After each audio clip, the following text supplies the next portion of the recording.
Trump addresses Latino and Black voters in New York.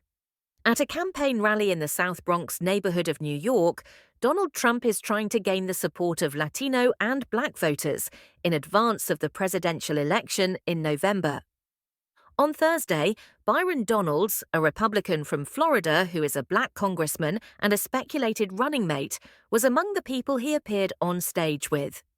As the presumed Republican nominee for president attempts to gain support from voters of color, this was Mr. Trump's first event in New York in around 8 years.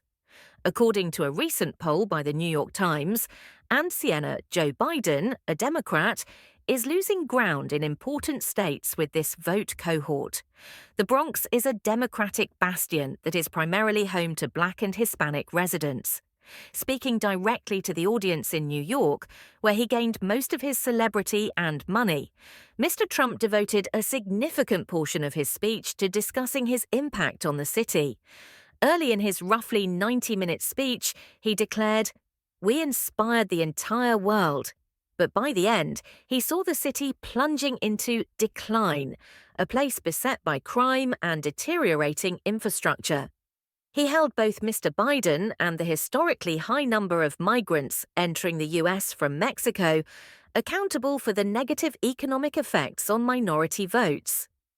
The biggest negative impact of illegal immigration is against our Black population and our Hispanic population, who are losing their jobs, losing their housing, losing everything they can lose, Trump stated to the gathering. There were worries about Mr. Trump's reception in the Bronx prior to his trip. "I wish he would just disappear," a man stated prior to the rally to the New York Times. "Nobody I know supports him." As counter-protesters assembled outside the event at Crotona Park, there was a noticeable police presence. The BBC's US affiliate CBS reports that New York police eventually took them down. However, many who talked with the BBC expressed gratitude for Mr. Trump's readiness to venture outside of his comfort zone. "This is quite audacious of him to come to the Bronx," Jeffrey Davis remarked. "What he's done here is very respectful."